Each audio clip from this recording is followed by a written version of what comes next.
High students. So நீங்கள் AAT chartered CMA ECCA அப்படி இல்லைன்னு சொன்னால் நீங்கள் ஒரு அக்கௌண்டிங் ஒர்க் பண்ணி கொண்டு இருக்கிறீங்க, இல்லை நீங்கள் ஒரு IT ரிலேட்டட்ல இருக்கிறீங்க அப்படின்னு சொன்னாலும் this video is for you. Why? Because நீங்கள் ஒரு ஜாப்ல பிளேஸ்மெண்ட் ஆகிற இருந்தாலும் சரி, இல்லை நீங்கள் ஒரு இன்டர்வியூவில் ஜஸ்ட் பாஸ் ஆகிற இருந்தாலும் சரி, உங்களுக்கு எக்ஸல் அப்படிங்கிறது பேசிக்காக ரொம்ப ரொம்ப ரொம்ப இம்பார்ட்டன்ட். ஏன்னா உங்களோட இன்டர்வியூவில் 100% அதை டெஸ்ட் பண்ணுவாங்க. அதே மாதிரி நீங்கள் படிச்சு கொள்கிற இடம்ங்கிறது ரொம்ப ரொம்ப குவாலிட்டியாக இருக்க வேணும். ஏன்னா பிகாஸ் எக்ஸலுங்கிறது இவ்வளோ விஷயங்கள் இருக்குது எக்ஸலை பொறுத்த வரைக்கும். பட் நிறைய விஷயங்கள் ஸ்ரீலங்காவை பொறுத்த வரைக்கும் எங்கேயுமே 100% சொல்லி தரதில்லை. ஏன்னா எக்ஸல்ல நீங்கள் எவ்வளோக்கு டாப் லெவலில் படிக்கிறீங்களோ அவ்வளோக்கு டாப் லெவலில் உங்களோட சேலரிங்கிறது ஃபிக்ஸ் ஆகும். ஓகேவா? ஸோ அதுக்கான ஆப்பர்ச்சுனிட்டிஸ் இப்போ உங்களுக்கு ஓப்பன் பண்ணியிருக்கிறோம். இது வரைக்கும் 5 பேச்சஸ் சக்ஸஸ்ஃபுல்லாக கம்ப்ளீட் பண்ணியிருக்கிறோம்.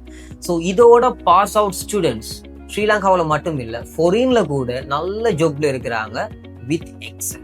ஸோ இந்த ஒரு எக்ஸல் ரெஃபரன்ஸால நல்ல நல்ல ஜாப்ல இருக்கிறாங்க. ஸோ அதே மாதிரி 6வது பேட்ச் உங்களுக்கு கால் பண்ணப்பட்டிருக்குது. ஸோ இந்த ஒரு ஆப்பர்ச்சுனிட்டி மிஸ் பண்ணாம குயிக்காவே ஜாயின் பண்ணுங்க. Don't miss the golden opportunity guys. So offer is one time. So 100% free webinar arrange பண்ணியிருக்கிறோம். ஸோ மிஸ் பண்ணாம எல்லாருமே அட்டென்ட் பண்ணுங்க. அதுல 100% நாலேஜ் வந்து எடுத்துக்கொள்ளுங்க. ஓகேவா? Thank you guys. So see you soon.